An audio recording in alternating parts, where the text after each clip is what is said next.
Buddhism. मी जे बोलतोय हे माझ्या मनातला नाही बोलतोय, प्रूफनिशी पुराव्यानिशी बोलतो. कोणाला रेफरन्स पाहिजे असेल की कुठून वाचलं, कुठं बोलले, कधी बोलले, सगळं तार्किक मी तुम्हाला देऊ शकतो.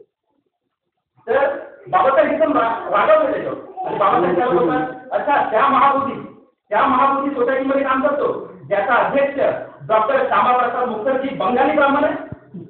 तो बंगाली ब्राह्मण त्याचा अध्यक्ष आहे, त्याचं तू काम करतो आणि तुला काय वाटतं? बाबासाहेब त्याला जे बंदीची बसा वगैरे बोलले होते त्याला डायरेक्ट अभिप्राय आले बाबासाहेब. आणि तुला काय वाटतं की ब्राह्मण भारतामध्ये बौद्ध धर्माला प्रचार करू देतील? बाबासाहेब म्हणतात त्या माणसाने लिहून ठेवलं, बाबासाहेबांना ब्राह्मण बौद्ध धर्माचा प्रचार करेल याच्यावर बिलकुल विश्वास नव्हता.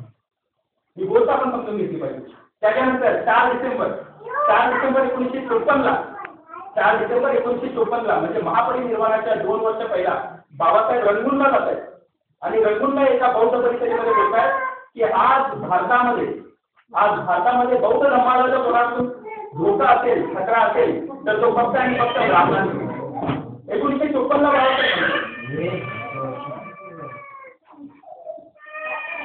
बाबासाहेब असं म्हणतात की आज जर बौद्ध धर्माला कोणातून खतरा असेल, धोका असेल तर तो ब्राह्मणातून.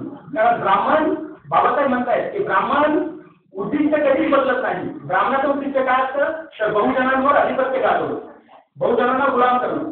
तर ब्राह्मण आपलं उद्दिष्ट कधीच सोडत नाही, तो फक्त आपले मार्ग बदलतो. ज्यावेळी त्याला वाटेल की बौद्ध धर्मामध्ये घुसपेट करायची तो बौद्ध सुद्धा होतो. तर बाबासाहेबांनी याबद्दल अशी भूमिका घेतली की ब्राह्मणाला बौद्ध धर्मापासून दूर ठेवा, नाही तो बौद्ध धर्माचा नाश केल्याशिवाय राहणार नाही. या गोष्टी आपल्या समाजाला माहिती होणं फार गरजेचं आहे. आणि जर सर्वसामान्यपणे आपण जेव्हा समाजामध्ये प्रबोधनाचे कार्यक्रम घेतो किंवा सामाजिक कार्यासाठी जातो तर आपल्याला भरपूर लोक बोलतात की मला काय भेटणार, मी येतो तुमच्या बरोबर, मला काय भेटणार. हा प्रश्न विचारणाऱ्याला विचारायचं की महात्या चौदा काळामध्ये बाबासाहेबांच्या खांद्याला लावून 4 लोकांनी संघर्ष केला, त्यांना काय भेटलं? त्यांना काय केलं? त्यांना 10 गावच्या धर्मात लोकांनी येऊन काट्याने जोडून काढलं. पण त्यांनी तिथे काट्या खाल्ल्या म्हणून आज आपण इथं खूप बसलेलो आहोत. हा त्या बलिदानामुळे आपण इथं बसलेलो आहोत. तर त्यामुळे क्रांतीची सुद्धा एक पूर्वशर्त असते. क्रांती जर करायची असेल तर त्याची पण एक पूर्वशर्त असते की संतुष्ट लोक क्रांती करू नये. संतुष्ट लोकांना क्रांतीची गरज नसते आणि अल्पसंतुष्ट लोक क्रांती करू नये. क्रांती करण्यासाठी असंतुष्टच असलं पाहिजे आणि जर आपण खरे भीमसैनिक आहोत तर स्वातंत्र्यासाठी आपण असंतुष्ट असलं पाहिजे आणि आपले न्यायासाठी आपण लढलं पाहिजे. बाबासाहेबांनी हे गोष्ट सांगितली. एक पुस्तक बाबासाहेबांनी लिहिलेलं की क्रांती आणि प्रतिक्रांती, प्राचीन भारतातील क्रांती आणि प्रतिक्रांती. त्या पुस्तकामध्ये बाबासाहेब म्हणतात की भारताचा इतिहास हा काही रामायण महाभारताचा इतिहास नव्हे. रामायण महाभारताचा इतिहास हा काही भारताचा इतिहास नव्हे. तर बाबासाहेब म्हणतात भारताचा खरा इतिहास काय आहे तर वर्णव्यवस्थेचे समर्थक ब्राह्मण आणि त्यांच्या विरोधात लढणारे, वर्णव्यवस्थेच्या विरोधात लढणारे या देशातील मूळ निवासी बहुजन समाज यांचा जो संघर्ष झाला हजारो वर्षाचा तो खरा भारताचा इतिहास. जाती व्यवस्थेचे समर्थक ब्राह्मण आणि ज्यावेळी जाती व्यवस्थेचे विरोधक असणारे आपले महात्मा फुले यांचा जो संघर्ष झाला तो भारताचा खरा इतिहास. महिलांना गुलाम बनवण्यासाठी धर्मशास्त्र लिहिणारे ब्राह्मण आणि त्याच्या विरोधामध्ये लढणारे बुद्ध यांचा जो हजारो वर्षांचा संघर्ष झाला तो भारताचा खरा इतिहास. तर भारताचा खरा इतिहास आपण ओळखून घेतला पाहिजे. कारण प्रबोधनाचं आणि जागृतीचा पहिला सिद्धांत हाच आहे की आपल्याला शत्रू आणि मित्राची ओळख झाली पाहिजे. आपल्याला शत्रू आणि मित्राची ओळख झाली पाहिजे. एक फार महत्वाची गोष्ट मी सांगू इच्छितो की बाबासाहेबांनी सांगितलं होतं की गुलामाला गुलामीची जाणीव करून द्या, गुलामाला गुलामीची जाणीव करून द्या, तो बंड करून नये. 15 ऑगस्ट 1947ला स्वातंत्र्य भेटलं बोललं. सकाळचे स्वातंत्र्य 15 ऑगस्ट 1947. त्याच्यानंतर 15 ऑगस्ट 1947च्या नंतर भारतातले पहिले कायदेमंत्री बाबासाहेब. ॲज अ कायदेमंत्री बाबासाहेब पत्रकारांना काय बोलतात? पत्रकारांनी त्यांना विचारलं की बाबासाहेब या स्वातंत्र्याबद्दल तुमचं काय म्हणणं? बाबासाहेब काय बोलतात की शेठजी आणि भटजींचं स्वातंत्र्य म्हणजे देशाचे स्वातंत्र्य नव्हे आणि आजही गुलाम आहोत. बाबासाहेब म्हणतात. बाबासाहेबांनी 15 ऑगस्ट 1947ला भेटलेल्या स्वातंत्र्याला आपलं स्वातंत्र्य कधी मानलंच नाही. त्याच्यानंतर 54 मध्ये बाबासाहेब म्हणतात की हे जे स्वराज्य भेटलं हे ब्राह्मणांचं, त्यांचं स्वराज्य आहे, आमचं नव्हे, आमच्यापर्यंत स्वराज्य अजून आलं नाही. आणि आपल्या स्वातंत्र्यासाठी बाबासाहेब लढतो. काही लोक बोलतात की महात्मा फुले फार मोठे समाज सुधारक होते. ते समाज सुधारक नव्हते, ते आपल्या स्वातंत्र्याचे प्रणेता होते. 1848ला महात्मा फुलेंनी मुलींची शाळा करून आपल्या स्वातंत्र्याच्या आंदोलनाची सुरुवात केली. ते आंदोलन पुढे राजश्री शाहू महाराजांनी चालवलं आणि तेच आंदोलन 6 डिसेंबर 1956 पर्यंत बाबासाहेबांनी चालवलं. पूर्ण जर आपण मिळवले 1848 ते 1956 तर टोटल 108 वर्षांचा संघर्ष. आणि या 108 वर्षांच्या संघर्षाची परिणिती जर काय असेल तर आज आपण जे माणसं आलेलो आहोत हे त्या संघर्षाची परिणिती मित्रांनो. त्यामुळे आज आपल्याला जे भेटले तो फुकट भेटले. आपण यासाठी कुठला संघर्ष नाही केला, पण ज्या महापुरुषांनी आपल्याला हे मिळवून देण्यासाठी हयातभर संघर्ष केला त्यांच्यासाठी आपलं कुठेतरी देणं लागतं. ही जाणीव आपल्यामध्ये असली पाहिजे. आणि आपण काही करत असावं, आपण कामाला असाल, शिकत असाल, काही करत असाल, पण माझं महापुरुषांच्या आंदोलनाप्रती काहीतरी देणं लागतं ही भावना जरी आपल्या प्रत्येकामध्ये निर्माण झाली तरी मला वाटतं की बाबासाहेबांचं अधूर राहिलेलं स्वप्न आपण पूर्ण करू शकतो मित्रांनो. ही गोष्ट आपण जाणून घेतली पाहिजे. आता तुम्हाला माहिती असेल अरुण शोभीने पुस्तक लिहिलं. अरुण शोभी एक सेंट्रल गव्हर्नमेंटमध्ये पण होता. त्याने एक पुस्तक लिहिलेलं बाबासाहेबांवर आणि त्या पुस्तकामध्ये त्याने केलेलं की बाबासाहेब स्वातंत्र्याच्या आंदोलनात सुरू. तर आपल्या काही भीमसैनिकांनी जास्त अभ्यास असेल त्यांच्याकडे त्यांनी त्यांना उत्तर दिले की नाही बरोबर आहे इथे बाबासाहेब काँग्रेसचं जे आंदोलन चाललं काँग्रेस आणि गांधीचं त्याच्यामध्ये बाबासाहेब इथे होते. आपलं उत्तर काय असलं पाहिजे. आपण एक इतिहास घेऊ. काँग्रेसची स्थापना झाली 1885ला. 1885ला काँग्रेसची स्थापना झाली. जेव्हा स्थापना झाली तेव्हा महात्मा फुले जिवंत होते. महात्मा फुलेंकडे राजाडे गेले. राजाडे ब्राह्मण जो 35 वर्षाचा असताना 9 वर्षाच्या मुलीची लग्न करणारा न्यायमूर्ती राजाडे. 35 वर्षाचा मुलगा 9 वर्षाच्या मुलीची लग्न करतोय तो न्यायमूर्ती का न्यायमूर्ती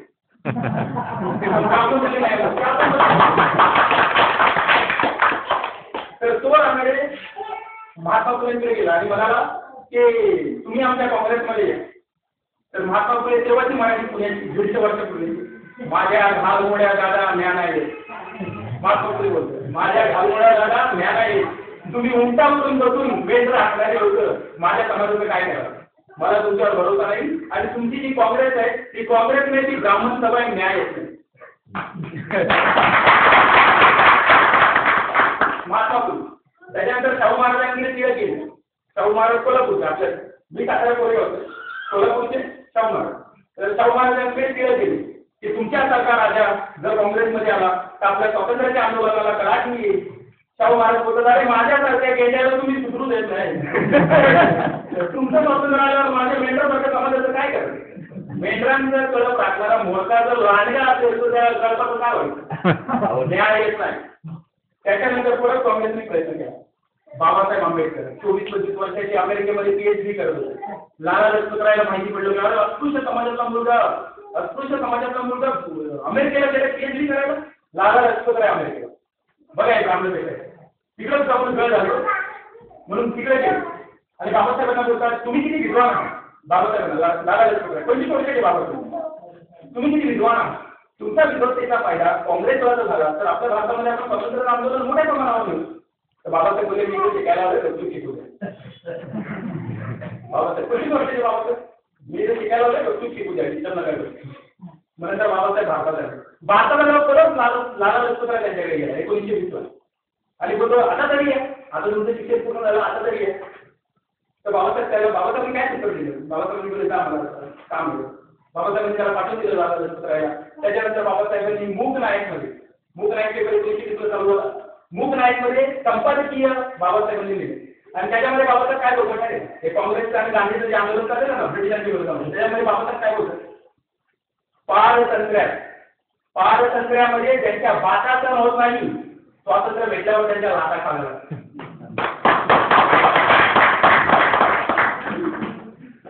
म्हणजे बाबासाहेब महात्मा फुले शाहू महाराज बाबासाहेब कोणीच काँग्रेस आणि गांधी यांनी चालवलेल्या आंदोलनामध्ये सहभागी नव्हते. कारण त्यांना माहिती होतं की हे आंदोलन फक्त ब्राह्मण आणि बनियांच्या स्वातंत्र्याचं आंदोलन आहे आपल्या स्वातंत्र्याचं नाही. म्हणून 15 ऑगस्ट 1947ला स्वातंत्र्य जे सकाळी बोलतात नेहरूचं स्वातंत्र्य ते भेटल्याच्या नंतर 16 ऑगस्टला 15ला स्वातंत्र्य भेटले. 16 ऑगस्टला अण्णाभाऊ साठे साहित्यरत्न अण्णाभाऊ साठे जे बाबासाहेबांना गुरु मानतात ते मुंबईच्या गवालिया टँकवर गेले आणि मिल कामगारांचा हजारोंचा मोर्चा काढला आणि काय बोलतात ये आजादी झुटी है देश की जनता भूकी है. अरे हा सुद्धा तीच परिस्थिती. आपण जर आकडे बघितले आकडे खरं बोलतात. आकडे कुठल्या धर्माला बांधले जातात आकडे खरं बोलतात. आपण आकडे बघितले 1947ला भारत स्वतंत्र झाला बोलतात. भारतामध्ये गरिबी रेषेच्या खाली त्यावेळी 18 करोड लोक होते. जर खरोखर ते स्वातंत्र्य गोरगरिबांचं आणि आपला बहुजन समाजाचं जर असतं तर जे गरिबी रेषेखाली 18 करोड होते ते कमी व्हायला पाहिजे होते. 18 ते 17, 16, 15 व्हायला पाहिजे होते. आज 65 वर्षाच्या तथाकथित स्वातंत्र्यानंतर जे 18 करोड गरिबी रेषेच्या खाली होते ते 83 करोड झाले. याचं काय स्वातंत्र्य म्हणजे बाबासाहेब फुले बरोबर होते. त्याला स्वातंत्र्य त्याच्या बाटा चालवत नाही, स्वातंत्र्य भेटल्यावर लाटा घालायला लागतील आणि खैरबांजी आणि त्यासारखे प्रकरण हे ब्राह्मणांच्या लाटा आहेत मित्रांनो. त्यामुळे स्वातंत्र्य आपल्याला हे जाणून घ्यायचं. आपल्याला का जाणून घ्यायचंय हे का सांगतोय रिपीट करून करून. कारण बाबासाहेबांनी सांगितलेलं की गुलामाला गुलामीची जाणीव करून द्या तो बंड करून उठेल. आणि ज्यावेळी मित्रांनो आपण बंडाला उभं राहतो तेव्हा भीमा कोरेगावचा सत्याग्रह होतो. भीमा कोरेगावची क्रांती होती आणि ते दीपस्तंभ आपल्या शौर्याची गाथा आज जगाला सांगते. जेव्हा आम्ही युद्धाला जेव्हा आम्ही लढायला आपल्या स्वातंत्र्यासाठी उभा राहतो तेव्हा काय होतं आम्ही इतिहासामध्ये नोंदवत नाही की इतिहासच बदलून टाकतो. त्यामुळे आपल्याला जाणून घेणं गरजेचं आहे की आपल्या महापुरुषांनी नेमकं आंदोलन करायचं. या सर्व गोष्टी आता असं बोललं जातं की कुठली पण भाषा कुठल्या पण समाजाची भाषा हे त्या समाजाचं प्रतिबिंब असतो, आरसा असतो. जसं आता आपण तूप खातो. तूप लंडनमध्ये इंग्रज लोकांमध्ये तुपाला इंग्लिशमध्ये शब्दच नाही. कारण ते लोक तूप खातच नाही, ते डायरेक्ट चीज बनवतात, बटर बनवतात. अमूल बटर वगैरे आपण खातो बटर चीज वगैरे असतं पण तूप नसतं ब्रिटिश लोकांकडे. म्हणून त्यांच्याकडे इंग्लिशमध्ये तुपाला शब्दच नाही. म्हणजे त्यांची जी संस्कृती दर्शकते त्यांची जी संस्कृती आहे ते दर्शकते की त्यांच्यामध्ये शब्दच नाही. तसाच संस्कृतमध्ये आर्य ब्राह्मणाच्या संस्कृतमध्ये आपण जे बीट वापरतो ना घर बांधण्याला बीट त्या बीटीला संस्कृतमध्ये शब्दच नाही. हे काय दाखवतं ते ब्राह्मणांना घर बांधण्याची पद्धत माहिती नव्हती, ते रांगली होते.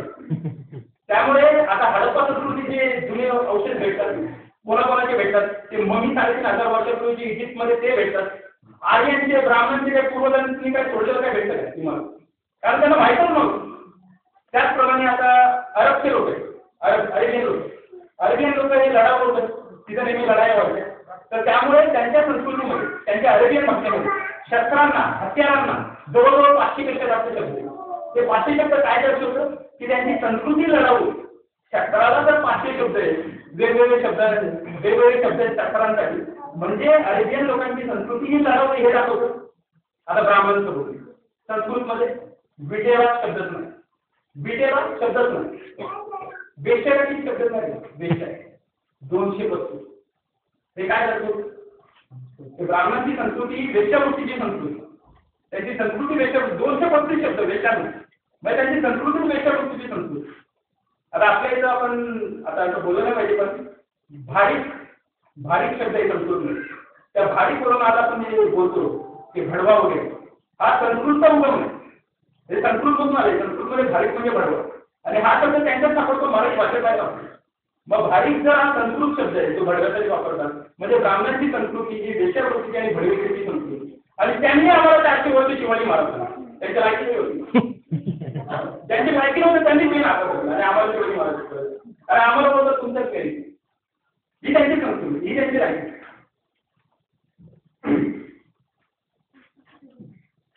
तर या सर्व गोष्टी मित्रांनो आता एक शेवटची मी गोष्ट तुम्हाला सांगायची होतं कारण वेळ पण भरपूर झालेला आहे की बाबासाहेबांनी जेव्हा बौद्ध धर्म घेतला 14 ऑक्टोबर तर भरपूर लोकांना वाटतं की 14 ऑक्टोबरला बाबासाहेबांनी धम्मदीक्षा घेतली म्हणजे 14 ऑक्टोबर काहीतरी महत्त्वाचा दिवस असं आपल्याला सर्वसाधारण तरी वाटतं. पण त्याच्या मागे इतिहास वेगळा आहे. बाबासाहेबांनी धर्मांतराची घोषणा केली 1935ला तेव्हाच का नाही धर्मांतर केलं. बाबासाहेबांनी 1956ला धर्मांतर करतायत. भारतीय बौद्ध महासभेची स्थापना त्यांनी 1950ला केली. 1950ला त्याच्यानंतर धर्मांतर केले. हे पण लोकांना माहिती नाही. भारतीय बौद्ध सभा जी आहे त्याची स्थापना 1950ला केली आहे. धर्मांतराच्या 6 वर्ष पहिला. पण बाबासाहेबांनी धर्मांतर कधी केलं 56ला का कारण 14 ऑक्टोबर 1956ला अशोक विजयादशमीला बरोबर 2500 वर्ष पूर्ण होतं. बरोबर 2500 वर्ष पूर्ण होत होते म्हणून बाबासाहेबांनी 1956ला 14 तारखेला त्या दिवशी अशोक विजयादशमी होतं. त्यामुळे बाबासाहेबांनी त्या दिवशी धर्मांतर केलं. आपल्या लोकांना वाटतं 14 एप्रिलमध्ये काहीतरी महत्त्वाचा दिवस आहे. अशोक विजयादशमी सम्राट अशोकांनी पूर्ण भारत बौद्धमय केला होता. सम्राट अशोक कुठल्या गावात गेला तर लोक बोलायचे धनगर आला धनगर. आज आपल्याला विचारलं धनगर म्हणजे आपण काय बोलतो. धनगर ही एक जात आहे मेंढर पाळणारी. 2500 वर्षापूर्वी जेव्हा लोक बोलायचे सम्राट अशोक आल्यावर की धनगर आला, तर त्याचा अर्थ असा होता की सम्राट अशोक हा वैभवशाली होता, त्याकडे धनाचा आगार होतं. तर धनाचा आगार असलेला वैभवशाली अशोक सम्राट आला म्हणून ते लोक बोलायचे की धनगर आला. तर या गोष्टी तर ते जे आपला वैभवशालीचा इतिहास होता त्याच्याशी नाळ बाबासाहेब आपली जोडू इच्छित होते. त्यासाठी बाबासाहेबांनी 14 ऑक्टोबरला धर्मांतर केले. सम्राट अशोकाचा जो विजय होता, सम्राट अशोक जो जगातला सर्वात मोठा राजा होता, सर्वात वैभवशाली, त्या वैभवशाली इतिहासाची आपली नाळ बाबासाहेब जोडू इच्छित होते. त्यासाठी बाबासाहेबांनी धर्मांतर केलं. आणि बौद्ध धर्माच्या क्रांतीनंतर ही पण महत्त्वाची गोष्ट, बौद्ध धर्माच्या क्रांतीनंतर ब्राह्मणांनी जेव्हा प्रतिक्रांती केली, त्या प्रतिक्रांती जेव्हा बौद्ध धर्म नष्ट केला, बौद्ध भिक्षूंची कत्तल केली, आपली विद्यालय होती नालंदा विद्यापीठ तक्षशिला ते जेव्हा जाळली, त्याच्यानंतर जेव्हा प्रतिक्रांती झाली, त्या प्रतिक्रांतीमध्ये ब्राह्मणांनी रामायण आणि महाभारत केले. रामायण आणि महाभारत. आणि ज्या दिवशी अशोक विजयादशमी असते त्याच दिवशी ब्राह्मण काय करतात, ज्या दिवशी अशोक विजयादशमी असते त्याच दिवशी ब्राह्मण काय करतात, दसरा साजरा करायला. हे दसरा काय, दसरा काय, तर भगवान दसऱ्यामध्ये आपल्याला काय बोलतात की दश अवतार रावण त्याला रामाने मारले. रावणाला 10 डोकी होती, त्या दश अवतार 10 डोकीचा रावण त्याला रामाने मारलं, तर त्याचं प्रतीक म्हणून दसरा आपण त्याला खरं टाकून ठेवू. रावणाला 10 डोकी होती. एक सिंपल एक क्वेश्चन विचारतो दादा, 10 डोकी का राहतो? 9 का, 11 का नाही, 12 का नाही, 14 का नाही, 15 का नाही, 10 का? तर मित्रांनो त्याच्या मागे कारण हे आणि हे कारण बाबासाहेबांनी सांगितलंय की का अशोक विजयादशमीला दसरा ब्राह्मण साजरा करतो, कारण ते 10 मुखाचा रावण ज्याला जातात ते फक्त एक प्रतीक आहे त्याच्याकडं. तर बुद्धांनी आपल्याला दिलेल्या 10 पारमिता ब्राह्मणांनी नष्ट केल्या, त्या जाळून टाकल्या, त्याचं प्रतीक म्हणून रावणाला जाळलं दाखवतात आणि दसरा साजरा करतो.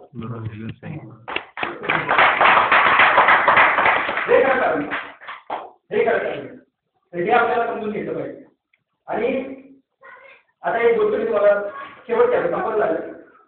भगवान बुद्धांनी जेव्हा आपलं कार्य सुरू केलं होतं तेव्हा भगवान बुद्धांचं वय होतं 36 वर्ष. जेव्हा त्यांनी घर जोडलं तेव्हा ते 29 वर्षाचे होते. 6 वर्ष त्यांनी तपश्चर्या करून बघितलं, जे ब्राह्मण बोलतात तपश्चर्या करा, देव भेटतो ना, असं भेटतो तसं भेटतो, सगळं करून बघितलं. सर्व त्यांना फालतू वाटलं, काय त्याच्यात काय नव्हतं, काय देव सापडला नाही, काय नाही. सर्व सोडून दिल्यानंतर बुद्धांनी मध्यम मार्गाचा वापर केला आणि आपल्या तर्कबुद्धीवर विश्वास ठेवला आणि वैज्ञानिक दृष्टीने तर्क करायला लागले. आणि तर्कातून त्यांना समजून आलं की या जीवनामध्ये दुःख आहे आणि या दुःखाला कारण या देशातील व्यवस्था आहे, जी ब्राह्मणी व्यवस्था आहे, जे अल्पजन हित आहे, अल्पजन सुख आहे.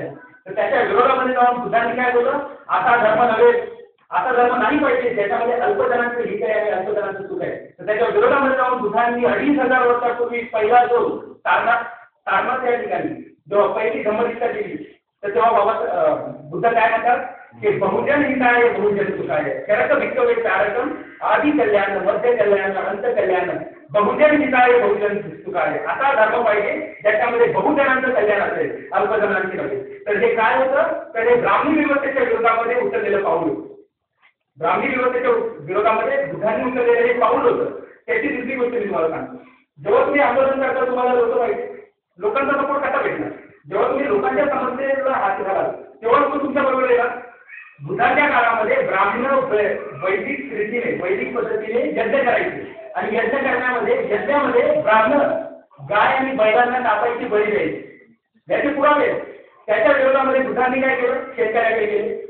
शेतकऱ्यांना जाऊन बुद्ध काय बोलतात की जर हे ब्राह्मण यज्ञामध्ये गाय आणि बैलांना कापतात, बळी देतात, जर गाय आणि बैलच राहिलेल्या तुझी शेती कशी करणार?